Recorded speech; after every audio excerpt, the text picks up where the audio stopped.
आजच्या दिवस दारूच्या पहिल्या घोटापासून दूर आहे. नवजीवन समूह 36वा वर्धापन दिन. शुभेच्छा माझ्याकडून. वळून बघताना त्रास होतो, अहंकार जमतो. अरे काय, खाली बसून 4 वेळा बघितलं तरी सुद्धा वर येऊन वळून बघायला लागतं. या अहंकारावरती सतत काम करायला लागतं. परफेक्शन हा प्रॉब्लेम, कारण ते साध्य करता येत नाही, पण सातत्याने त्याची हाव असते की प्रत्येक गोष्ट परफेक्ट झाली पाहिजे. अल्कोहोलिक्स अनॉनिमस मध्ये आल्यानंतर वे ऑफ लाईफ, आजचा जो विषय मला दिलेला आहे, एक जीवन मार्ग, हा विषय बघितला, वाचला. पहिल्यांदा वाचलं होतं आपलं जे ॲजबिल फिजिट पुस्तक आहे त्याच्यावरती वे ऑफ लाईफ लिहिलेलं आहे, आणि ते वाचलं तेव्हा मला डोक्यात आलं की वे ऑफ लाईफ म्हणजे काय. बरेच वेळा माझी परीक्षा घेतली जाते, तशी आजही आहे. काही दिवसांपूर्वी एका ग्रुपमध्ये शेअर करायला गेलेलो सर्व्हिस कन्सेप्ट वरती. माझ्या आधी 40 वर्ष मध्यमुक्त स्पीकर होते, सेवा या विषयावर शेअर करत होते, आणि त्यांनी बराचसा विषय कव्हर केला. सेवा हा विषय होता आणि सर्व्हिस कन्सेप्ट हे सेवेविषयीच असतात. त्यांनी बराचसा विषय कव्हर केला आणि नंतर मला सांगितलं आता तू बोल. मी उठताना चेअरपर्सनला विचारलं आता बोलू काय, गाळलेल्या जागा जेवढ्या ठेवल्यात तेवढ्या बोलू का तेच पुन्हा सगळं सांगू. आजही पहिला विषय होता मद्यपाश आणि उपाययोजना, आणि त्याच्यानंतर मला वे ऑफ लाईफ हा विषय आहे. नशीब एवढंच आहे की अजय काय बोलले ते ट्रेन लेट झाल्यामुळे मी ऐकलेले नाहीये, म्हणून मला पुन्हा रिपीट करायला लागलं तर त्याचं गिल्ट तरी वाटणार नाही. अल्कोहोलिक्स अनॉनिमस मध्ये मी आलो होतो. बऱ्याच प्रकारचे सभासद असतात, त्याच्यापैकी एका प्रकारचा मी होतो, ते म्हणजे मी लपायसाठी अल्कोहोलिक्स अनॉनिमस मध्ये आलो. पैसे संपलेले होते, दारूमुळे संबंध खराब झाले होते, दारूमुळे अपघात भयानक झाले होते 2-3, पण दारू बंद करायची नव्हती. कुठेतरी असं वाटत होतं की अल्कोहोलिक्स अनॉनिमस मध्ये गेलो तर तात्पुरता उपाय मिळेल, मग नंतर पुन्हा एकदा प्लॅन करू. त्यामुळे दारू सोडायलाच पाहिजे या पक्क्या निश्चयाने मी अल्कोहोलिक्स अनॉनिमस मध्ये आलो नव्हतो. ही जी विचारसरणी असते माझ्यासारख्या, जे कोणी माझ्यासारखे सभासद असतील, की अजूनही मी दारूशी जिंकू शकतो, ती मोठा घात करते, आणि तीच विचारसरणी घेऊन मी अल्कोहोलिक्स अनॉनिमस मध्ये आलो होतो. मीटिंग करायला लागलो. 20-20, 30-30, 40-40 वर्ष मद्यमुक्त सभासद मीटिंग मध्ये दिसायचे, आणि मला वाटायचं काय यांना काही कळत नाही कार्यक्रम का काय, थोडेसे कमी आहेत. 40 वर्ष येऊन कळला नाही कार्यक्रम, मग येतात कशाला, रोज मीटिंग मध्ये कशाला येतात, काय काम आहे यांचं इकडे. यायचं, काय आहे ते बघायचं, प्रयत्न करायचा, जमायला लागलं की बस टाटा बाय बाय. म्हणजे मी अल्कोहोलिक्स अनॉनिमस मध्ये पाऊल ठेवलेलं तेव्हा हे निर्णय घेऊनच आलेलो की काही दिवसात आपल्याला टाटा बाय बाय करायचे. हे जे जुने सगळे दिसतात त्यांना काही कळलेलं नाही कार्यक्रम, त्यामुळे येत आहे. आपल्याला कळणार, आपण तो उपयोगात आणणार, झाला विषय संपला. पहिलेच येऊन पायऱ्यांचा अभ्यास सुरू केला. आचरण करत नव्हतो, स्पॉन्सर घेतलेला नव्हता, पायऱ्यांचा अभ्यास सुरू केला, आणि दारू बंद करायचे किंवा सोडायचे हा हेतूच नसल्यामुळे दारू सोडा असं जवळपास मी प्रवचन देतोय किंवा मार्गदर्शन करतोय, या पद्धतीचं माझं शेअरिंग सुरू झालं. फुल टाइमर सांगायचे की ज्या पद्धतीने तू बोलतोय पुन्हा दारू पिशील, लक्षात ठेव. मला लक्षात येत नव्हतं. मला वाटलं यांना येत नाही, आपण शिकवायला आलेलो आहे. आणि मग पायऱ्या कशा घ्या हे शिकवायला सुरुवात केली, अभ्यास करायला सुरुवात केला, आणि जशा पायऱ्या समजायला लागल्या तसं ते शिकवायला सुरुवात केली. आयुष्यात बदल काही होत नव्हता. मी जे डोक्यात घेऊन आलेलो की काहीतरी बदल होईल, ज्यानंतर मी माझ्या दारूवरती पुन्हा कंट्रोल मिळवू शकेन आणि सगळं काही व्यवस्थित होईल, तो बदल काही होत नव्हता.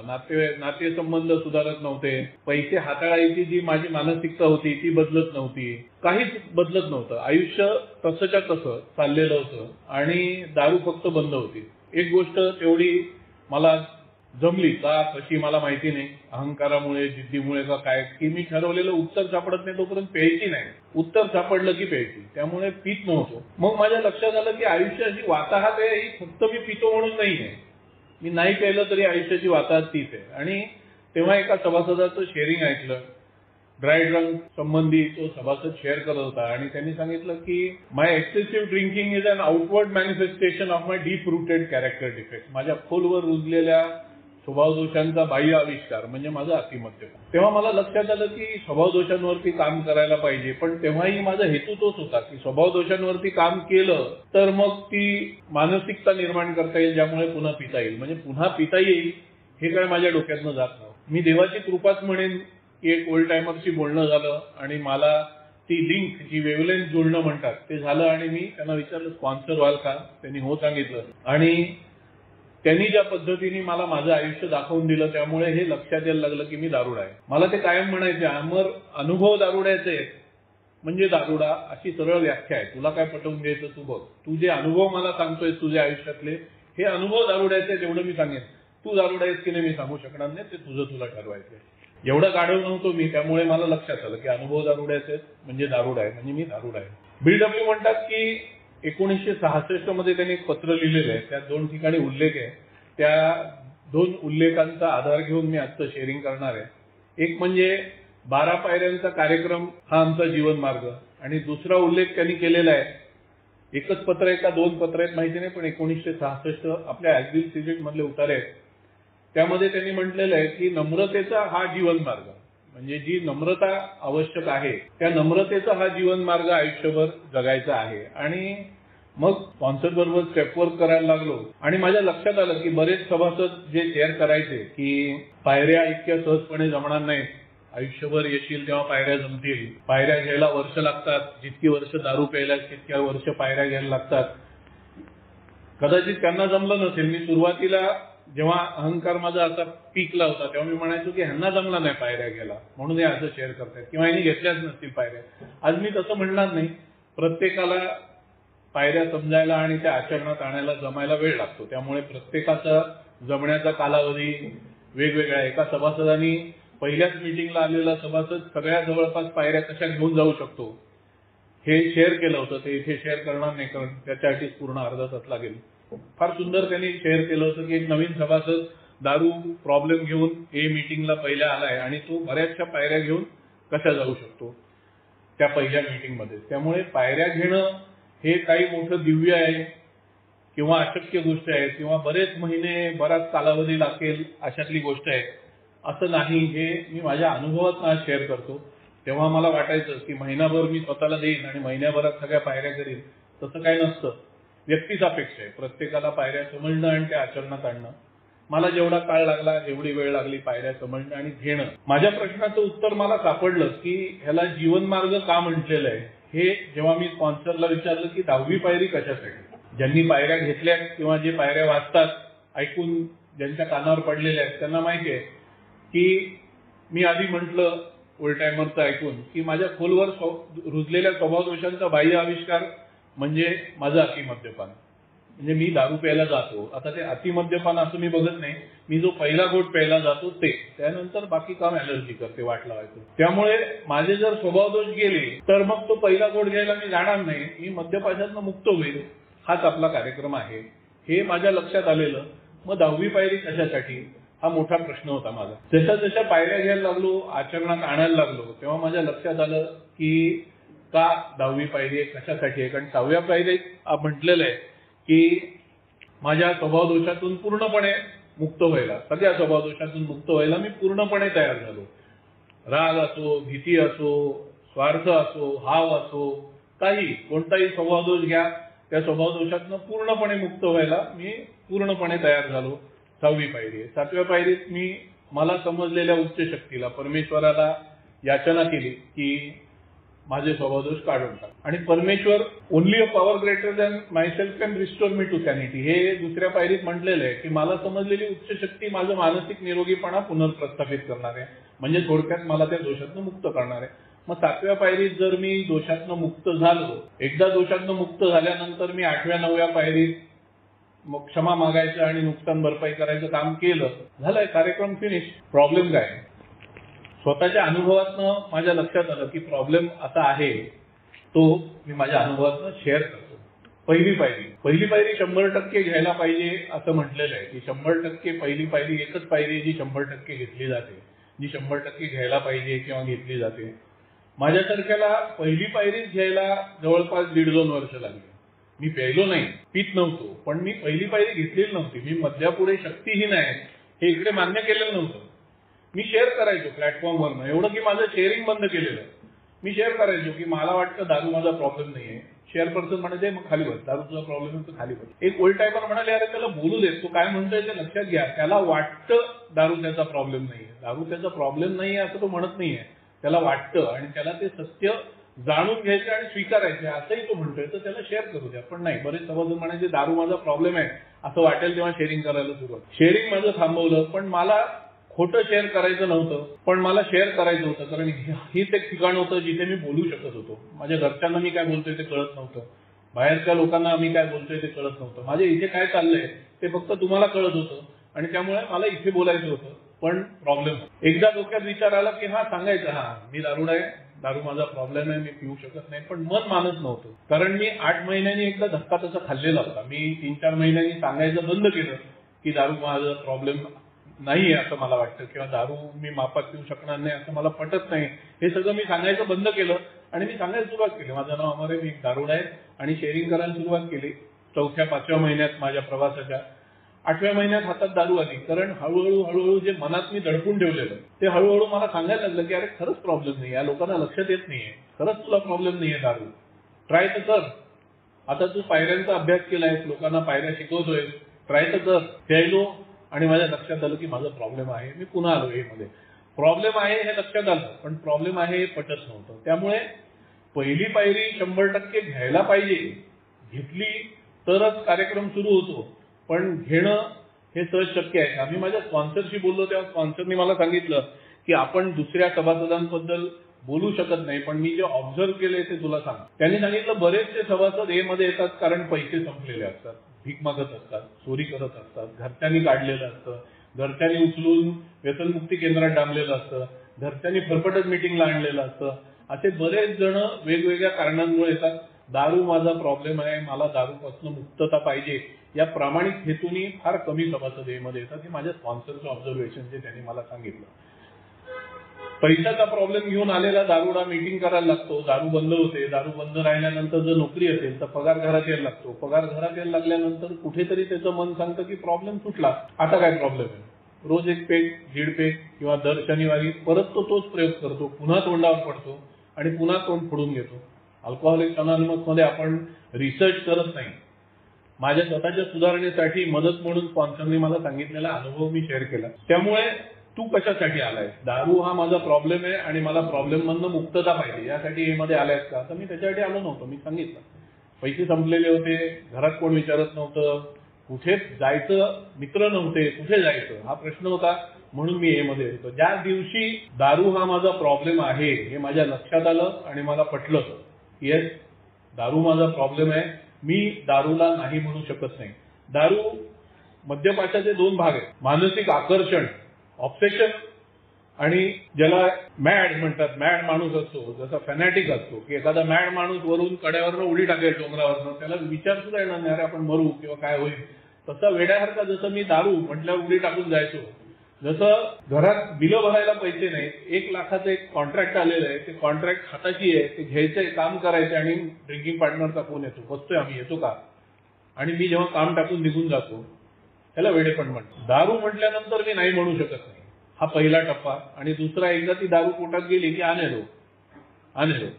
बारच्या काउंटरवर उभं राहून मी प्रयोग केलेले आहेत वेगवेगळे. त्यातला एक प्रयोग म्हणजे दे रे पैसे आधी घे, दारूचे पैसे 1 पेकचे आधी घे. मला सिद्ध करायचं होतं की मी 2 पेक पिऊन निघून जाऊ शकतो. पैसे भरले, 1 पेक प्यायला, परत पैसे भरले, दुसरा पेक प्यायला, मग तिसरा, चौथा, 5व्या पेकला जाऊन टेबलवर बसलो. तो काउंटरवरचा मालक पण हसायला लागला की वही तू बोल रहा था, बैठ के पिऊ आराम. एकदा पोटात गेली की बात होतच नाही की नाही आपण ठरवलं ना 1 पेक प्यायचं, जायचं निघून. मुख्यमंत्र्याची ओळख होणार होती माझी, ज्यांनी मला काम दिलेलं त्यांनी सांगितलं मुख्यमंत्र्यांची ओळख करून देतो, मग तुझ्या आयुष्याची चांदी होईल. एवढा खुश झालो की आयुष्याची चांदी होणार की आधीच प्यायला बसलो आणि पोहोचलोच नाही त्या कार्यक्रमाला. हे अनुभव जेव्हा लिहून काढले, माझ्यासारखा काय दारुडा विसरतो, दारूनी मजा कशी दिली बघा. दारूनी दिलेले फटके मार खाऊन मी हे मध्ये आलो आणि माझ्याबरोबर हे मेंबर जो आलेला त्याच्याशी सुपर मीटिंग मध्ये कॉलेज के टाइम का मजा करतात ना, ही चर्चा करत होतो. एका ओल्ड टाइमरने सांगितलं दारूनी दिलेले फटके आहेत ना त्याची चर्चा करा, मजेची चर्चा कराल तर पुन्हा प्यायला लागेल. तर दारूनी फटके दिलेले नको, मी दडपून टाकतो मनात, नको. बायको रडत दारात उभी होती, ऍक्सिडेंट झाला, पोलिसांनी नेलं, डॉक्टरनी लाच काढली की अरे दारू पिऊन गाड्या चालवतात, हे सगळं नको वाटतं. आणि मग ते नको वाटतं त्याच्यामुळे मी विसरायचा प्रयत्न करतो. त्यामुळे पुन्हा एकदा चांगले जेव्हा दिवस यायला लागतात, चांगलं दिवस दिसायला लागतात, तेव्हा असं वाटतं की काहीतरी चुकलं यार, पुन्हा ट्राय करूया. तर त्यामुळे मी दारूला नाही म्हणू शकत नाही असे सगळे अनुभव माझ्या स्पॉन्सरने मला लिहायला लावले. असे सगळे अनुभव जेव्हा कारणच नव्हतं. माझी मुलगी 102 तापांनी, 1.5 वर्षाची मुलगी 102 तापांनी फणफणलेली, मी दारूला नाही म्हणू शकलो नाही. बायको टायफॉइडनी हॉस्पिटलमध्ये ऍडमिट होती, मी दारूला नाही म्हणू शकलो नाही. घरात पूजा होती, मी दारूला नाही म्हणू शकलो नाही. बायको म्हणाली घरात पूजा आहे, दारू नाही. म्हटलं मी येणार नाही घरात ना, तुम्ही करा पूजा, झाला विषय संपला. कृष्ण जन्म, मी कुठच्याही धर्माचा पुरस्कार करत नाही, अनुभव म्हणून सांगतोय. कृष्ण जन्माला मित्रांनी बोलवलं, मध्यरात्री जन्म असतो म्हटलं, नंतर पाडणार का तर येतो, आणि मी स्वतःला धार्मिक म्हणायचो. त्यामुळे दारूला नाही म्हणू शकत नाही. पहिला मुद्दा माझ्या आयुष्यातला काय तर दारू. हे जेव्हा लिहून काढलं आणि स्पॉन्सर म्हणाला एकदा झाला काय ऍक्सिडेंट, नाही अनेक वेळा झाला. पैसे संपलेले असताना इकडून तिकडून पैशाचा जुगाड करून दारू एकदाच प्यायला का नाही, अनेक वेळा प्यायलो. हे जेव्हा कळलं तेव्हा ती पहिली. तर जीवन मार्ग कशासाठी, तर पहिला टप्पा माझ्यासारख्या लोकांचा लगेच सुरू होतो. जे लोक पहिल्याच मिटिंगला येतात आणि सोबर राहतात असे बरेच सभासद आपल्याला माहिती आहे. माझ्यासारख्याला जेलसी पण वाटते, तेव्हा पहिल्या मिटिंग येऊन कसं सोबर राहायला. तर ते हे मान्यच करून येतात की दारू माझा प्रॉब्लेम आहे आणि मी इथे उत्तर शोधायला आलेलो आहे. मी नव्हतो आलो. त्यामुळे हे उत्तर जोपर्यंत मला सापडत नाही तोपर्यंत मला हा प्रवास करत राहायचा आहे. 90 डेज 90 मिटिंग करा म्हटल्यावर आमचे अमोल भाऊ कुठे दिसत नाही, ते लगेच खणा काढतात. तर जोपर्यंत मी दारुडा आहे हे मला पटत नाही तोपर्यंत पहिली गोष्ट मीटिंग करायची, आणि मग पुढे काय. मी स्वतःला म्हटल्याप्रमाणे धार्मिक म्हणायचो. पुन्हा एकदा सांगेन, एक कुठलाही धर्म माना किंवा मानू नका, दोन्ही म्हणत नाही. सभासदाला स्वातंत्र्य आहे. म्हणून माझ्यासाठी उच्च शक्ती सोपी होती, एकदम इझी. मी देव मानत होतो माझ्या धर्माचा, त्याच्यामुळे मला काही उच्च शक्तीची व्याख्या संकल्पना करायला लागली नाही. जे मानत नाहीत त्यांना संकल्पना करायला लागते, करायची. त्यामुळे मी देव मानत असल्यामुळे मला वाटतं झाली ना दुसरी तिसरी पायरी इझी. मला माहिती आहे देव माझं मानसिक निरोगीपणा पुनर्प्रस्थापित करणार आहे आणि माझी इच्छा आणि जीवन मला समजलेल्या परमेश्वरावर सोपवायचे. सिंपल, एकदम इझी आहे. त्यात काय म्हटलं, पायऱ्या घेणं काय कठीण आहे. स्पॉन्सरला म्हटलं यू आहे. स्पॉन्सरने मला विचारलं कधी गाडी होती का रे तुझ्याकडे, म्हटलं आत्ता पण आहे. मला ते अहंकार खूप होता. मी फुल टाईट मध्ये सुद्धा असताना, आणि मी म्हटलं कंगाल अवस्थेत ए मध्ये आलेलो, पण एअर कंडिशन घर होतं कर्जात, गाडी होती कर्जात. मी ए मध्ये यायच्या आधी काही महिने आधी परदेश दौरा करून आलेलो फॅमिलीला घेऊन, आईकडनं उधार पैसे घेऊन. त्यामुळे मी जगाला दाखवत होतो आपणाचा व्याख्या चल आहे. म्हणून मी स्पॉन्सर म्हटलं आहे ना गाडी आत्ता पण आहे. ड्रायव्हर म्हटलं हो ड्रायव्हर होता ना, बरेच वर्ष होता जेव्हा पैसे होते तेव्हा. स्पॉन्सर म्हणाला गाडी ड्रायव्हर चालवायचा का तू चालवायचं. म्हटलं अरे काय फालतू प्रश्न आहे, ड्रायव्हरच चालवायचा. साईड सीट ड्रायव्हिंग कधी ऐकलंय का. म्हटलं हो. केलंय का. म्हटलं मी तेच करायचं. लेफ्ट मार राईट मार, अरे येड्या स्पीडवर, अरे पुढे. म्हणून मग त्याची कुठे गाडी चालवली, गाडी तूच चालवायचं बाजूला. मी देवाला उच्च शक्ती मानतो, पण देवाच्या हातात स्टेरिंग देत नाही. आणि दिलं तरी मी देवाला सांगतो लेफ्ट मार राईट मार, अनुभव सांगतो. मी देव मानायचो. ए मध्ये यायच्या आधी सुद्धा देवघरासमोर उभा राहायचो. मी वारंवार सांगणार नाही, पुन्हा एकदा सांगतो, ए कुठलाही धर्म माना किंवा मानू नका सांगत नाही. हे मी माझे अनुभव शेअर करतोय. म्हणून मी देव पुन्हा एकदा दुसरी तिसरी 7वी 11वी येईल तेव्हा देव म्हणणार आहे, तर कोणी गैरसमज करू नका. मी कुठच्याही धर्माचा पुरस्कार करत नाहीये. मी प्यायला जायचो तेव्हा देवघरासमोर उभा राहायचो आणि देवाला सांगायचो मी प्यायला जातोय, मी चुकत असेल तर थांबव, आणि जायचो.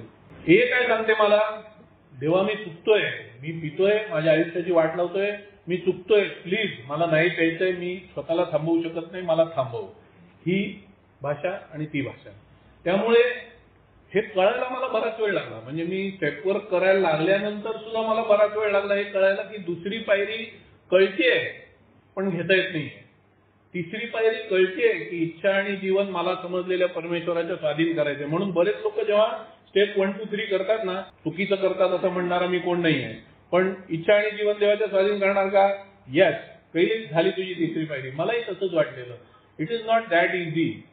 मला कळतंय तिसरी पायरी घ्यायची, इच्छा आणि जीवन देवाच्या स्वाधीन करायचं, मी करत नाही. माझी बायको जेव्हा मला सांगत होती की दारूचा कार्यक्रम आहे, तू आता ए मध्ये जातोयस, आता स्पॉन्सर घेतलायस, आता थोडा नीट वागतोय, जाऊ नकोस दारूच्या त्या पार्टीला. मी म्हटलं अरे आपला कंट्रोल आहे, क्या बात कर. गेलो. त्यानंतर आठवडाभर पुन्हा तोच राडा चालू, शिवीगाळ, आरडाओरडा, तमाशा. का, दारू बघितली, दारू सर्व केली, तो बिअरचा फेस असा हातावरनं खाली आला, कारण बरेच दिवस दारू भरलेले नव्हते म्हणून ते भरता नाही आली. आणि मग सगळं काय ते हाताला स्पर्श झालेलं दारू, सगळा माहोल. मला वाटतं आपला कंट्रोल आहे. आठवडाभर वाट लागल्यानंतर स्पॉन्सरला म्हटलं झालं काय. स्पॉन्सर म्हणाला दारू माझा प्रॉब्लेम नाही हे तू स्वतःला सांगायचा प्रयत्न करतोय, दारू तुझा प्रॉब्लेम आहे हे तू मान्य करत नाहीयेस. जर तुला कंट्रोल करता येत असतं, मला एका ओल्ड टायमरने मीटिंगच्या बाहेर याची जाणीव करून द्यायचा प्रयत्न केलेला. मीटिंग करून धावत होतो बाहेर आणि तो ओल्ड टायमर म्हणाला आता कसं चाललंय, म्हटलं आता मस्त, आता कंट्रोल करायचं, दारू नाही प्यायची. आणि त्यांनी भ मधला एक शब्द वापरला. मला म्हणाला अरे म्हणाला कंट्रोल करता येत असतं तर हे मध्ये कशाला आला असतास, तुझा तू घरी बसून कंट्रोल केला नसतास का. मी कंट्रोल करू शकत नाही हे कळायसाठी मला बराच काळ लागला. मी स्वतःला धार्मिक समजून, देव मानतो समजून, म्हणजे माझ्याकडे रेडीमेड हायर पॉवर असून, त्यामुळे हा जीवन मार्ग आहे. किती दिवस लागतील, किती महिने लागतील, किती कालावधी लागेल हे सांगता येत नाही. त्यामुळे जितका कालावधी लागेल तितका काळ मला एच्या मार्गावरती प्रवास करायचा आहे. का? कारण रूढींवरती संक्रमण भावनी शेअर केलं. कलेक्टिव्ह विजडम आहे, माझा एकट्याचा शहाणपणा चालत नाही. त्यामुळे देवाचा आवाज मला जोपर्यंत वेगवेगळ्या माध्यमातून तो सांगतो ते कळत नाही, तोपर्यंत मला तुमचा आवाज ऐकायचा. तुमचा जो कलेक्टिव्ह विजडम आहे, हा माझ्यासारखा नालायक माणूस जसा कलेक्टिव्ह विजडम वापरतो तसा नाही की याला विचार अरे मी जाऊ का रे तिकडे, पार्टी आहे तिकडे जाऊ का रे, तू म्हणतो अरे येडा आहे का, दारुडा आहे ना, कशाला जातो. दुसऱ्याला विचारतो अरे जाऊ का रे, तो म्हणतो कामर भाऊ आपण हे मेंबर आहे कशाला जातो. चौथा म्हणतो जायचं आपण प्यायची नाही. हा माझा स्पॉन्सर. जो मला सांगतो पार्टीमध्ये जा, पिऊ नको, एन्जॉय कर, तो माझा स्पॉन्सर. अरे तो जातो, त्याला प्यायला लागत नाही, त्याचं कदाचित आता कळलं असेल त्याला काय असेल नसेल, तुला जमतंय का. त्यामुळे माझ्या मनाविरुद्ध बोलणारा मला चालत नाही. त्यामुळे कलेक्टिव्ह विजडम जोपर्यंत गॉड विल मला कळत नाही तोपर्यंत कलेक्टिव्ह विजडमची गरज आहे. म्हणून सातत्याने हे मीटिंग मध्ये यायला पाहिजे.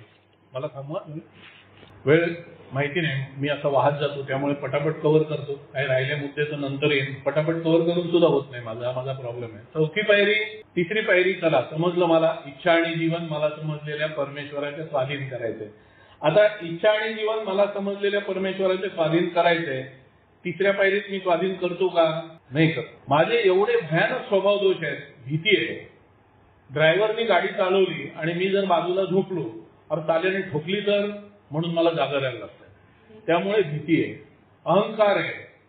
ड्रायव्हर चांगला ड्रायव्हर असेलच कशावरनं, आपण देव देव देव म्हणतो, देव नसेलच तर काय. म्हणून बीडब्ल्यू आपल्याला अॅग्नॉस्टिक म्हणतात. काहीतरी शक्ती आहे हे आपल्याला आतून जाणीव असते, पण तो देव आहे हे आपल्याला मान्य नसतं. त्यामुळे नसेलच देव तर काय, मी देईल इच्छा आणि जीवन सोपवून आणि लागली वाट. संशय, मी जास्त चांगला हँडल करू शकतो देवापेक्षा काही काही गोष्टी, सगळंच काय देवावर सोपवायचं. अहंकार, हे एवढे भयानक स्वभाव दोष आहेत. त्यामुळे तिसरी पायरी मला फक्त काय सांगते की ठरव बाबा, तुला समजलेली जी शक्ती आहे तिच्या स्वाधीन इच्छा आणि जीवन करायचे ठरव. तर पहिले तू निश्चय तर कर, निर्णय तर कर. निर्णय केला. आता कार्यक्रम मला सांगतो स्वभाव दोष शोध. निर्भय आणि शोधक म्हटलेलं आहे. निर्भय आणि शोधक आढावा घ्यायचा आहे. त्यामुळे मला माझ्या स्पॉन्सरनी पण सांगितलं, एका ओल्ड टायमरने पण सांगितलं, बालपणापासून ते आयुष्यापासून सुरुवात करायची, जे आठवेल ते. त्याच्यासाठी काही उपाय आहेत जे मला सांगितले गेले. त्यातले एक गोष्ट म्हणजे मित्रांशी बोल. तुला जर आठवत नसेल तर बायकोला मानसिक त्रास होणार नाही ह्याची काळजी घेऊन बायकोशी बोल. आई वडिलांना मानसिक त्रास होणार नाही ह्याची काळजी घेऊन आई वडिलांशी बोल. तुझा भूतकाळ तुला कळायला मदत होईल की तू नेमका काय आहे त्यांनी बघितलेलं आहे. त्यामुळे तुला आठवत नसेल तर त्यांची मदत घे, पण काळजी घे की त्यांना त्रास होणार नाही. हे सांगितलेलं आहे. मी ते सगळं केलं. गप्पा मारण्याच्या आयडिया करून इथल्या गप्पा बायकोशी मारता मारता अच्छा असं झालेलं काय, मग तेव्हा गेलेलो काय मी काय केलेलं असं करून विचारून माहिती करून घेतली. माझा निर्भय आणि शोधक आढावा घेण्यासाठी पहिली गोष्ट, तिराहिताच्या नजरेतून माझ्या आयुष्याकडे मला बघताच येत नाही. I am a good boy, मी गुणी बाळ आहे, मी चांगला आहे, असंच मी स्वतःकडे बघितल्यामुळे मी अहंकारी असू शकतो हे मला माहितीच नाही. आपला इज्जतचा सवाल आहे, असंच केलं मी. इज्जत म्हणजे स्वाभिमान, असंच केलं मी. त्यामुळे अहंकारी मी असू शकतो हेच मला मान्य नव्हतं. जेव्हा बार मधला वेटर येतो, मी 3-4 महिन्यांनी खिशात पैसे आले म्हणून मी प्यायला बारमध्ये जातो आणि गेल्यानंतर तो म्हणतो, मी पूर्वी दारूचं नाव वगैरे सगळं घ्यायचो, हल्ली घेत नाही. कोण नवागत असेल त्याला आयडिया दिल्यावर होतं. त्यामुळे तो म्हणायचा अमुक दारू, अमुक हे, त्यात अमुक हे, बरोबर. मी म्हणायचो 6 महिन्यांनी आलो आपण, या माणसाने ओळखला यार, खरंच हा आपला जीवाभावाचा आहे. ती बायको कसली फालतू, लगेच 100 रुपये टिप. कोणाकडनं तरी उधार मागून आणले दारूला पैसे, 100 रुपये टिप लगेच. हा जो माझा मोठेपणा आहे ना, ग्रँडिओसिटी, त्याला मी दिलदारी समजायचो. त्यामुळे दिलदारी आणि ग्रँडिओसिटी, अहंकार आणि स्वाभिमान, भीती आणि जाणीव, हे सगळे भेद पहिले करायला लागले. माझ्या जीवनामधले अनुभव घेऊन मला भेद करायला लागले. It's not a easy job. आणि हे जसं करत गेलो त्याच्यानंतर मी चौथी पायरी घेतली, फाईल सबमिट केली, म्हणतात ना तसं फाईल तयार केली, झालं. त्यानंतर जवळपास 2-3 वर्षांनी एका मीटिंगमध्ये बसलो. जीवन मार्ग का म्हटलेलं ते सांगतो. मीटिंगमध्ये जाऊन बसलेलो आणि एक नवागत शेअर करत होता आणि त्यांनी एक अनुभव शेअर केला. अनुभव शेअर केल्यानंतर म्हटलं हा यार हे आपल्या जीवनात पण झालेलं आहे आणि हे झालेलं आहे आपल्या जीवनात, ह्याचा आपण आढावा घेतलेला नाहीये. मग मी पुन्हा त्या अनुभवाचा आढावा घेतला आणि माझ्या स्वभाव दोषाचा आणखीन एक पैलू मला कळला. मी चौथी पायरी घेतली असा समज झाल्यानंतर 2-3 वर्षानंतर. त्यामुळे कोणत्या माझ्या स्वभाव दोषाचा कोणता पैलू माझ्या लक्षातच आलेला नाहीये. मी त्याच्याकडे दुसऱ्याच दृष्टिकोनातून बघितलंय. पूर्ण आढावा घेतल्यानंतर सुद्धा हे कळायला वेळ लागू शकतो. त्यामुळे येत राहायला पाहिजे, शेअरिंग ऐकायला पाहिजे. मला एक वाईट स्वभाव आहे. मी परत तोच सभासद तेच शेअरिंग करायला लागल्यानंतर माझे कान बंद होतात, पण नाही लागले. मी म्हणून नवीन नवीन सभासदांचं शेअरिंग शोधत असतो. तर कोणाच्या शेअरिंग मधनं कधी कोणता स्वभाव दोष लक्षात येईल हे सांगता येत नाही. परिपूर्णपणे चौथी पायरी होणं हे इतकं सोपं काम नाहीये की 100%. आता काहीच कुठच्या स्वभाव दोषाचा कुठचाच पैलू बघायचा राहिलेलाच नाही. असं होणं फार कठीण आहे. माझ्या बाबतीत तरी मला वाटत नाही. त्यामुळे हा जीवन मार्ग आहे. हा येत राहायचंय, करत राहायचंय. फाईल क्लोज करायची नाही. ती चौथ्या पायरीची फाईल सध्या ओके आहे. थोडक्यात काय मी मगाशी म्हटलं की स्टेपवर होतच नाही असं नाही. त्याच्यासाठी आमच्या ठाण्याचे लकी आहेत, ते फार छान पद्धतीने मी एकदा शेअरिंग केलं. मी शेअरिंग केल्यानंतर नेमकं मला काय म्हणायचं हे लकीनी समारोप करताना सांगितलं की लकी म्हणाले जसं रेडिओवरती आपण एखादा चॅनल, आता जे यंग आहेत त्यांना पूर्वीचे रेडिओ माहिती नसतील, त्याला 2 बटणं असायचे. एक चॅनल शोधायसाठी ते खरखर खरखर खरखर खरखर खरखर करून तो चॅनल सापडायचा, तरी सुद्धा मध्ये असे आवाज येत राहायचे. मग बाजूला एक बटन असायचं ज्याला फाईन ट्युनिंग म्हणतात. ते फाईन ट्युनिंग करून करून करून तो स्पष्टता येईल करायचं. तर लकीने सांगितलं कार्यक्रम स्टेपवर म्हणजे काय, आधी चॅनल शोध बाबा, तुला पाहिजे ते कार्यक्रम तर येऊ देत, त्याच्यामुळे पटापट पटापट जितकं होईल तितकं फिरवून फिरवून फिरवून चॅनल शोधायचे आणि मग उरलेलं आयुष्य फाईन ट्युनिंग करत. ती खरखर आयुष्यभर राहू शकते. ती खरखर आहे तोपर्यंत फाईन ट्युनिंग करत राहायचे. म्हणून एला जीवन मार्ग म्हटलेलं आहे की झाला कार्यक्रम, फाईल क्लोज केली, सबमिट केली, सलाम मारला, निघून दिला, असं होत नाही. त्यानंतर 5वी पायरी. 5व्या पायरीबाबत मागच्या आठवड्यात एका सभासदांनी मला प्रश्न विचारला की नेमकं काय करायचं असतं. 5वी पायरी म्हणजे चौथी पायरीत शोधलेले दोष जे आहेत आपले, जे स्वभाव दोष आहेत, ते फक्त दुसऱ्याला सांगायचे का काय. एक्झॅक्ट नेचर ऑफ रॉंग्स म्हटलेलं आहे. एक्झॅक्ट नेचर ऑफ रॉंग्स म्हणजे काय असं त्यांनी मला प्रश्न विचारला. मी उत्तर दिलं की नाही आठवत नाही, पण मी एकदा स्वभाव दोषांचा आढावा घेतला माझ्या की माझं आयुष्यात नेमकं काय चुकलेलं. जसं मी म्हटलं की अहंकार आणि स्वाभिमान. तर जेव्हा मी अहंकार शोधून काढला तेव्हा मला लक्षात आलं जिथे जिथे मी स्वाभिमान म्हणून भांडणं केली, राडे केले. जेव्हा माझ्या आईने मला सांगितलं तू आमच्या जागेत व्यवसाय करतोय त्यामुळे तू नीट वागत जा, तू जे मनमानी करतोस ते चालणार नाही, पैसे उधळतोस ते चालणार नाही, तू आम्हाला भाडं देत नाहीये जागेचं तरी आम्ही काही बोलत नाही आहोत, हे जेव्हा आईने सांगितल्यानंतर मी अशा जेव्हा दुकानाच्या ताळ्या फेकल्या आणि म्हटलं अरे हाट 10 दुकानं अशी उभी करून दाखव, अर्धे तास जेवण पाया पडलो. परत त्यामुळे स्वाभिमानी परत आला नसता. तेव्हा जो उफळून आलेला तो अहंकार होता की अरे आपला इज्जत ही ऐकवते आपल्याला, बोल भाडं किती देऊ, चल बात कर, तू बोल, ही जे अहंकार. तर हे जेव्हा कळलं तेव्हा माझं नेमकं काय चुकलं त्या एका घटनेत हे मला कळलं. तर असं एका घटनेत नेमकं काय चुकलं हे शोधत शोधत शोधत शोधत शोधत माझ्या जीवनात नेमकं काय चुकलं माझं लहानपणापासून ते दोष. मी आई एकदा, माझी आई शिक्षिका होती, प्रिन्सिपल म्हणून रिटायर झाली.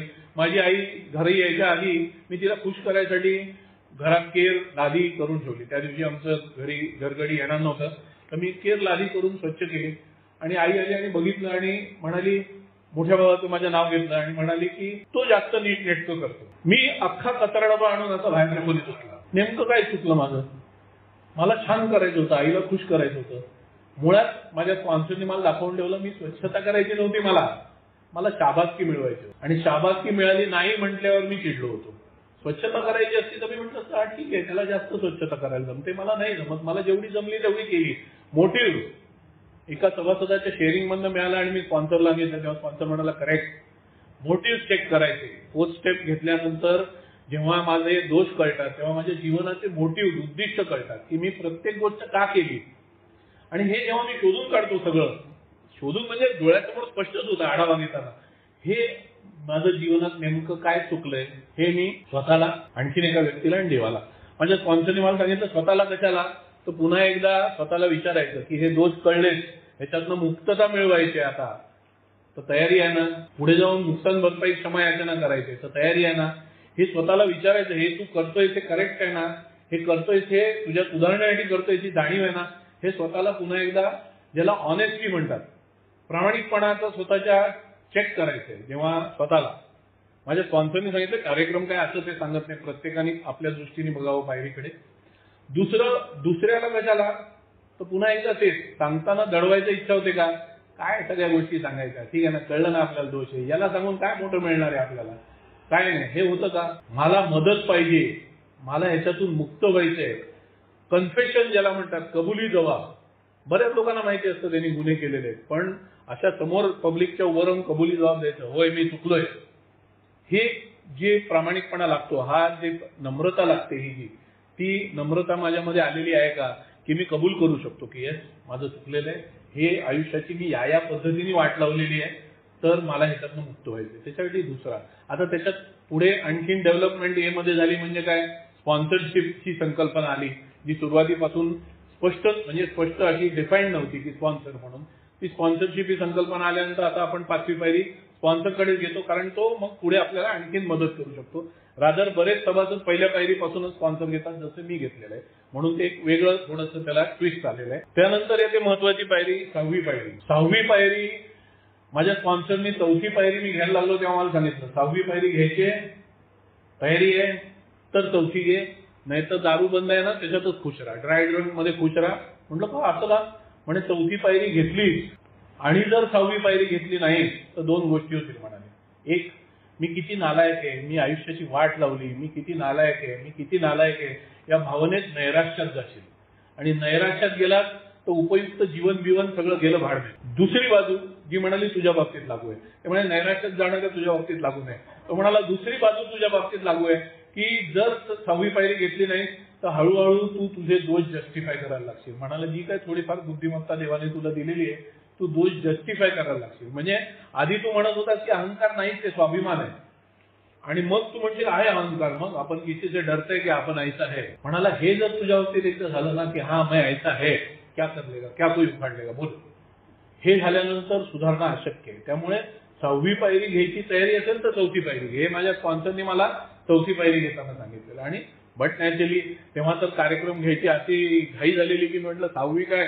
600 पायरी असतील तरी घे. 6वी पायरी घेताना मात्र पूर्णपणे तयार व्हायचं आणि रोजच्या रोज तो प्रयत्न करायचा. 6वी 7वी पायरी कशी आहे, डेली प्रोसेस आहे, जर घालून घेतली ना तर डेली प्रोसेस आहे. म्हणजे ठिकठिकाणी जसं मी म्हटलं की मी आलो आणि मला नवजीवन समूह मी खालून पाठ करून ठेवलेलं की वर जायचं, नवजीवन समूह 36वा वर्धापन शुभेच्छा द्यायच्या, वर आलो आणि नावच विसरला, परत होईल. आणि मग मन मानत नाही, मन म्हणतं अरे सगळे बघतात तुझ्याकडे वळून बघतात, खाली काय करत होता, मग झोपा काढत होता, हे सगळे विचारणार आहेत, सगळे मनात विचारणार, नको बघू ना, समूहाला शुभेच्छा म्हणून टाक, हे मनात चालू होतं चक्र. हे मनात चालू होतं चक्र. सवय लावून घेतली की काय होतं की विसरलास ना, प्रामाणिक आहेस ना, विसरलास, बघ सांग, काही हरकत नाही, काय स्फोट होत नाही, बॉम्ब पडत नाही. जीवनातल्या साध्या साध्या गोष्टी मला खोटेपणा करायला लावतात आणि मग भयानक भयानक विषयांमध्ये मी खोटेपणा करायला लागतो. त्यामुळे साध्या गोष्टीपासून प्रयत्न करायला सुरुवात करायचे माझ्या स्पॉन्सरनी सवय लागली. तर 6वी पायरी, जिथे जिथे माझा अहंकार दिसेल, जिथे जिथे भीती दिसेल, जिथे जिथे हाव, जिथे जिथे मी बऱ्यापैकी नाही, म्हणजे मला मी स्वतः तोंडाने म्हणायचं म्हणून बऱ्यापैकी म्हणतो, एका प्रतिष्ठित व्यक्तीचा मी मुलगा आहे. आज ते नाहीयेत आपल्यामध्ये, ईश्वर त्यांच्या आत्म्यास शांती देव.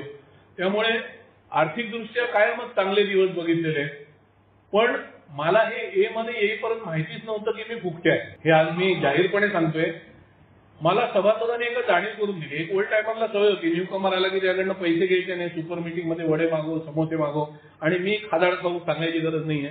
त्यामुळे आले की 2 वडे खा, 4 वडे खा, दुसऱ्या एक बसून म्हणाले काय हावरटपणा आहे रे तुझा, आणि किती फुकटेपणा करायचा. हा आणतोय, तो त्या ओल्ड टायमरला नावाने हात मारायचा, हा आणतोय तू खातोय, हा आणतोय तू खातोय, किती करणार आहे. आणि मला एवढं मनाला लागलं ना, ते अहंकार दुखावला. बाकी काय जाणीव मिळवणं झाली नाही, मी स्पॉन्सर होता, स्पॉन्सरला फोन केला, म्हटलं समजतो काय स्वतःला, स्वतः कधीच काय आणत नाही, आणि तो कसा वाईट आहे सांगायला सुरुवात केली. स्पॉन्सर म्हणाला खरी गोष्ट आहे का की कायम येतं ते खातोस, देत नाही, आणि हे त्या एका घटनेपुरतं नाही, अख्ख्या आयुष्याकडे बघ. मग मी अख्ख्या माझ्या आयुष्याकडे बघायला सुरुवात केली. हो, जिथे जिथे ऐकं मिळालं. माझा एक ड्रिंकिंग पार्टनर होता, तो मला एकदा म्हणाला की मीच बिल भरतो, तू बिल. हा, आपण म्हणतो ना ड्रिंकिंग पार्टनर फुकट असतात, असे पण ड्रिंकिंग पार्टनर असतात ज्याच्यावर माझ्यासारखा गळ्यात असतो त्याचा.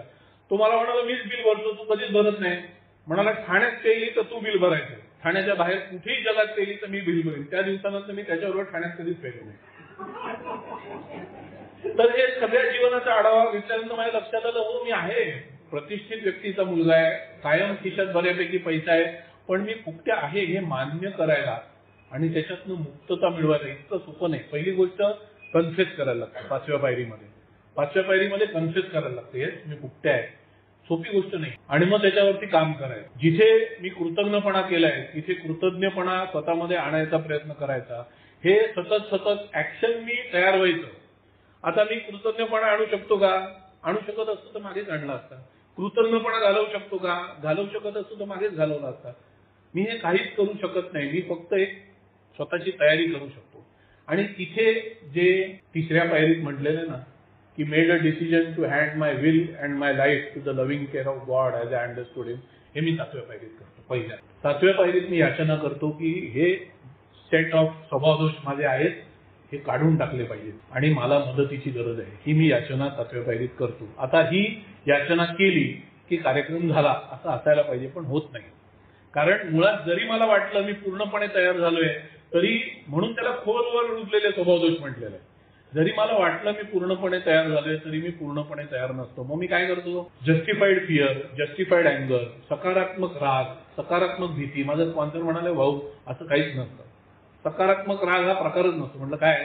मी मग कार्यक्रमावरती राहायचा प्रयत्न करायला लागल्यानंतर माझ्या मुलीचं चुकलं तर मी तिला कुठं दाखवायचो, हे असं चालायचं नाही. तो म्हणाला अरे ती ऍक्टिंग होती, ती सकारात्मक भीती, राग नव्हता, तो ऍक्टिंग होती. राग सकारात्मक, तू म्हणत तुझे अनुभव बघ ना. एकदा तुला राग आला की तू थांबतो का? बॉम्बस्फोट, माझी सटकली की मग खलास. मग बायको असो, आई असो, कोणी असो, मी बघतच नाही किती लेवलला जाऊन अपमान करायचा.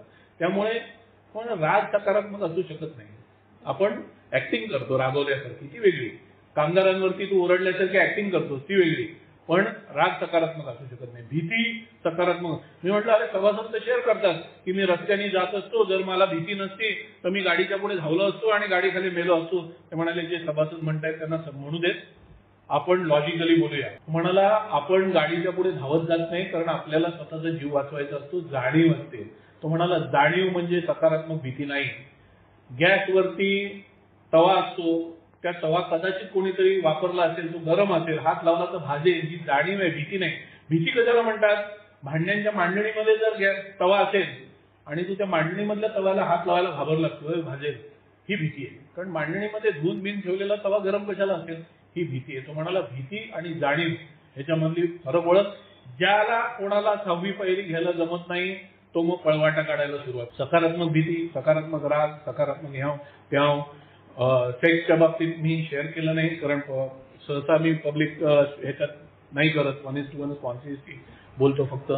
पण सेक्सच्या बाबतीत सुद्धा माझ्या स्पॉन्सरनी सांगितलं की एकदा सेक्स आणि त्याच्यावरती आपण केलेली जे अॅट्रॉसिटीज ज्याला म्हणतात, या विषयाबद्दल आपण केलेल्या आहेत त्या लक्षात आल्यानंतर जेव्हा आपण त्याच्यावर काम करतो तेव्हा 6वी पायरी घ्यायची नसेल तर आपण म्हणतो की अरे देवाने दिलेलं आहे. लैंगिकता ही देवाने दिलेली गोष्ट आहे उपभोगायसाठी, नैसर्गिक आहे, निसर्गाने दिलेली आहे.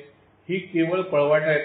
तो म्हणाला बाकी काही नाही आहे. हे स्पॉन्सरने मला सांगितल्यानंतर मला लक्षात आलं की 6वी पायरी घेणं कठीण आणखीन एका गोष्टीसाठी आहे. 6वी पायरी पूर्णपणे घेणं कठीण आणखी एका गोष्टीसाठी आहे. मी माझ्या बायकोबरोबर जातो. माझे वडील गेल्यानंतर त्यांचं अंत्यविधी जेव्हा होती तेव्हा माझ्या भावाने सांगितलं तू कर, तो मोठा आहे खरा, त्याने तू कर. म्हटलं अरे कर म्हणाला कर. मी सगळी अंत्यविधी केली आणि मग 13वं आलं. 13वं आल्यानंतर माझी वहिनी म्हणाली हा करणार. मी म्हटलं अरे हे काय? म्हटलं अंत्यविधी मी केली, आता हे पुढची विधी मीच करायला पाहिजे, असं काय चाललंय हे सगळं?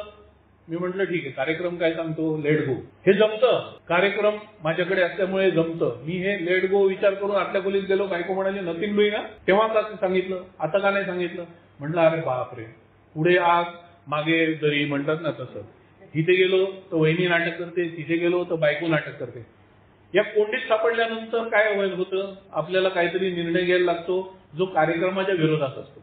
आणि कार्यक्रमाच्या विरोधात निर्णय घेतला की मग पुन्हा एकदा आपले स्वभाव दोष म्हणतात, मग हमने क्या पाप किया भाई, हमको क्यों निकाल रहे, हम तो तेरे साथी आहे, बचपन से, क्या प्रॉब्लेम. त्यामुळे बाहेरच्या जगात जगताना अशा बऱ्याच घटना येतात. वरिष्ठ सांगतो आपल्याला, आपण कनिष्ठ असतो, काहीच करू शकत नाही. बॉस सांगतो ऐसा करना पडेगा, आपण म्हणतो हे नाही, कार्यक्रमाला धरून नाही. अर्थात त्याला असं सांगत नाही, आपण मनात विचार करतो कार्यक्रमाला धरून नाही. बॉस म्हणतो करणे का, झूठ बना, पावती खोटी बनव, काही एंट्र्या खोट्या करायला लागतं. मग मनात येतं हा खोटं करतोय, तो खोटं करतोय, घरी बायको काहीतरी सांगते जे कार्यक्रमाला धरून मी का पाप केलं. म्हणून एका कार्यक्रम सांगतो ऑलवेज अलर्ट. मी कार्यक्रमावर राहण्याची गरज आहे. बाहेरचं जग नाही राहिलं हा त्यांचा विषय, दुसरा सभासद सुद्धा कार्यक्रमावर नाही राहिला त्याचा विषय. मी कार्यक्रमावर राहायला पाहिजे. त्यासाठी हा जीवन मार्ग आहे. हे सातत्याने एच्या टच मध्ये राहणं, सातत्याने एका कार्यक्रम करणं हे त्याच्यासाठी गरजेचं आहे. म्हणून 7वी पायरी झाल्यानंतर नुकसान भरपाई झाली. नुकसान भरपाई बाबत मी बोलणार नाही. नुकसान भरपाई झाली कारण नुकसान भरपाई हा सातत्याने करायचा कार्यक्रम जरी असला तरी लिस्ट एकदाच बनवायची आहे, सगळ्यांची बनवायची आहे. मी शॉर्टकट कसा मारायचा प्रयत्न केला तेवढंच एक सांगेन की जो माणूस माझ्या आयुष्यात आता नाहीच आहे, त्याचं प्रचंड नुकसान केलेलं मी, पण जो म्हणजे त्याचं सामाजिक नुकसान केलेलं, आर्थिक नुकसान केलेलं, सगळं नुकसान केलेलं, पण तो पुन्हा माझ्या आयुष्यात येणारच नव्हता कारण मी त्या फील्डमध्ये नव्हतोच नंतर. मी स्पॉन्सरला म्हणलं नाही आज जाईल तो बाद जाईल कशाला. स्पॉन्सर म्हणाला इथे आहे ना तो, तुझ्या डोक्यात आहे की नाही, तुझ्या आडव्यात आहे की नाही, मग तुझ्या नुकसान भरपाईत असायला पाहिजे. त्यामुळे 8व्या पायरीचे म्हटलेलं आहे की सगळ्यांची यादी केली, all list of all those whom we have harmed. त्यामुळे सगळे त्यात शॉर्टकट नाही, कोणाला ओगाळायचं नाही. म्हटलं जो ढगात गेला तो माझ्या आजीला मी जाम छळायचो, प्रचंड छळायचो. म्हटलं ती गेली, आता तिची नुकसान भरपाई करायला वर जाऊ. मी खोट्या जॉब काढायचो स्पॉन्सरला. म्हटलं तिची नुकसान भरपाई करायला वर जाऊ. माझा स्पॉन्सर माझा बाप होता, म्हणाला जाऊ शकत असेल तर जा, नसेल जाऊ शकत तर माफी माग ना. आहे ना, मन आहे ना, आपण जसं प्रार्थना करतो देवाला, मला समजलेल्या परमेश्वराला माफी माग, पण ती प्रामाणिक असली पाहिजे. ती प्रामाणिक असली पाहिजे माफी, की तू गेलीस पण मी तुला त्रास दिला याची मला जाणीव आहे, आय एम सॉरी. त्यामुळे नुकसान भरपाई करायची हे आयुष्यभराचं काम काय. कारण कधीतरी परत कोणाच्या तरी शेअरिंग मध्ये आठवतं की अरे अमुकची नुकसान भरपाई मी केलीच नाही, त्याला मी विसरूनच गेलेलो. आपण विसरतो लय, त्यामुळे विसरूनच गेलेलो, म्हणून तो कधीही आठवू शकतो नुकसान भरपाई. आणि हे आठवायला, आपले दोषांचे वेगळे पैलू बघायला, ज्यांचं नुकसान केलंय त्यांची नावं आठवायला, लोकांची शेअरिंग ऐकायला लागतात, त्यांच्या शेअरिंग मधनं आपल्याला ते सापडतं कधीतरी. त्यामुळे जीवन मार्ग म्हटलेलं की हे सातत्याने करायचंय. मग 10वी पायरी मी म्हटल्याप्रमाणे स्वभावदोष उफाळून येतात. 6वी पायरी का परिपूर्णपणे घेता येत नाही ती कारण आहे त्याच्यासाठी 10वी पायरी की ऑलवेज अलर्ट. रोज रात्री सुरुवातीला मी दिवसाचा आढावा घ्यायचो. स्पॉन्सरनी मला सांगितलेलं ज्या गोष्टींनी मानसिक त्रास होतो आणि ज्या गोष्टींनी आनंद होतो. मी म्हणालो आनंद कशाला. स्पॉन्सर म्हणाला आठवते तू मला एकदा तुझी स्टोरी सांगताना सांगितलेलं की एक जण तुला खूप त्रास द्यायचा, म्हणजे डोक्यात जायचा जाम, तुझ्या भाषेत सांगायचं तर म्हणाला, आणि तो जाताना एकदा पडला आणि थोबाडावर आपटला आणि पूर्ण रक्तबंबाळ झाला आणि तुला हसायला आलं होतं. म्हटलं हो. म्हणाला दारुडा प्रचंड खुंची असतो, त्यामुळे त्याचा आनंद हा खुंचीपणावर आधारित असू शकतो. त्यामुळे आनंदाचा सुद्धा आढावा घ्यायचा 10वी पायरीचा घेताना. म्हणून ज्या गोष्टीने त्रास होईल, ज्या गोष्टीने आढावा होईल, आनंद कशामुळे आहे हे शोधायचं, मग सोडून द्यायचं. जर चांगल्या गोष्टी असेल तर आढावा घ्यायचा. हळूहळू स्पॉट इन्व्हेंटरीवरती येतो. आढावा घ्यायची सवय लागली की स्पॉट इन्व्हेंटरीवरती. रस्त्याने चाललेलो होतो, बाईकवाला समोरून येत होता, मी त्याला जाऊन दिलं, तरी सुद्धा त्यांनी जाताना अजून मधलं बोट दाखवलं मला वाटलं याच्या मागे जावं, कानफटं व्हावं. लगेच आतून उत्तर आलं की नाही, हे असं करून मी माझी स्वतःची वाट लावून घेणार आहे, लेट गो. आणि मी निघून गेलो. ही स्पॉट इन्व्हेंटरी. हळूहळू 10वी पायरी घेता घेता स्पॉट इन्व्हेंटरी जमायला लागते. मग 11वी पायरी. एकदा हा कार्यक्रम रुळला आणि मार्गावरती चालायला लागला की उर्वरित जीवन कसं जगायचं. मी आतापर्यंत माझ्याच मर्जीने जगलोय, हम करे सो कायदा या पद्धतीने जगलोय. मग मला जीवन जगताच येणार नाही आता, कारण मला योग्य पद्धतीने कसं जीवन जगायचं हेच माहिती नाही. तर हेच माहिती नसल्यामुळे प्रार्थना आणि ध्यान हे मार्ग सांगितलेले हे आयुष्यभरासाठी करायचे. कारण जसं जसं हे करायला लागतो, मी 9व्या पायरीनंतरची आश्वासन आहे, जसं जसं हे करायला लागतो तसं तसं ज्या गोष्टींमुळे मी गोंधळून जात होतो त्याची उत्तरं मला आपोआप सापडायला लागतात. मन ईश्वराच्या इच्छेप्रमाणे विचार करायला लागतं आणि त्यामुळे बऱ्याच गोष्टींची उत्तरं सापडायला लागतात. पण एकदा उत्तरं सापडायला लागल्यानंतर मी पुन्हा एकदा जर स्टेअरिंग व्हील हातात घेतलं तर पुन्हा एकदा मी गोंधळ करू शकतो. म्हणून सातत्याने प्रार्थना आणि ध्यान हे सातत्याने उरलेलं आयुष्य आणि त्यामुळे त्याचे पुन्हा पुन्हा वेगवेगळे पैलू कळण्यासाठी मीटिंगमध्ये यायचं. 12वी पायरी मी सातत्याने सगळ्या पायऱ्यांबद्दल बोलताना सांगतच होतो की इथे यायचं कशासाठी, दुसऱ्या दारुड्याबाबत सोबत काम कशासाठी करायचं. 2 अनुभव सांगेन, माझं शेअरिंग संपवेल. आम्ही एक 12 स्टेप कॉल करायला गेलेलो. नवविवाहित बायको त्याची मेहंदी हातावरची मेहंदी उतरली नव्हती, ती आतमध्ये ओक्साबोक्शी रडत होती, आई रडत होती आणि दारुडा आम्हाला सांगत होता येतोच मी 2-4 दिवसात, जरा कामात बिझी आहे, येतोच मी. आई म्हणते काही काम नाही हो, बेरोजगार आहे, इथून तिथून उधाऱ्या मागून आम्ही जगतोय. तो येतो जा तुम्ही जा. खाली जिने उतरताना माझ्याबरोबर एक न्यूकमर होता. तो म्हणाला इसको जाके लात से मारू क्या, इसको पूरा लेटा के तोड दू क्या, इसको ऐसा करू क्या वैसा करू. तर मी म्हटलं की देख भाई, म्हटलं आपण सब ये सब नहीं किया ना अपना जिंदगी में, वो फालतू है, अपन फालतू थोड़ी ना है, अपन ये सब नहीं किया है. तो म्हणाला मैंने भी यही सब किया इसलिए तो गुस्सा है. तो म्हणाला वही देखने को आने का है. मी म्हटलं मेरा स्पॉन्सर बोलता है यही देखने को आने का है कि मैं ऐसे ही था. अगर मैं 12 स्टेप वर्क नहीं किया, शराबी का घर नहीं देखा, शराबी की हालत नहीं देखी, शराबी का डिनायल, शराबी का डिफाइंस नहीं देखा, थोड़ा दिन में मैं भूल जाएगा. मैं समझने लगा मैं साधु है, मैं एकदम सीधा आदमी है, मैं ऐसा ही हरामी है, ये देखने के लिए 12 स्टेप करने का है. वो आएगा, वो मीटिंग करेगा, वो ऊपर वाले की इच्छा है. उसको मैसेज देने के बाद वो आएगा, उसको फॉलो अप करेंगे, मीटिंग लेके आएंगे, पर उसको सोबर करने का काम अपना नहीं है, वो उसका है. इधर हम लोग आते हैं खुद को सोबर करने के लिए. बीडब्ल्यू सांगतात 12 स्टेप वर्क सारखं दुसरं कुठचंच काम नाही ज्यामुळे माझ्या सोबरायटीची खात्री होते. बीडब्ल्यू यांनी डॉक्टर बॉबना कॉन्टॅक्ट केला, ते सोबर राहिले, त्यानंतर एक स्थापना झाली आपण म्हणतो.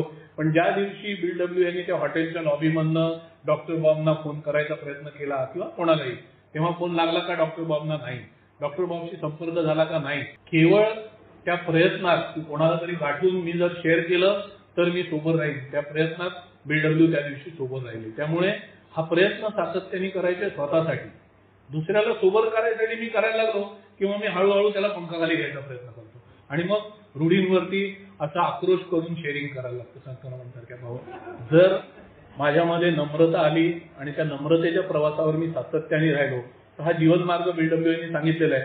हा केवळ नम्रता प्राप्त करायचा आणि ती टिकवून ठेवायचा आहे. कारण आपला कार्यक्रम सांगतो 1 दिवसाची सुटका आहे, केवळ कशावरती अवलंबून आहे, माझा आध्यात्मिक तळ टिकवून ठेवणार. बोलायची संधी दिली आपण आपल्याला.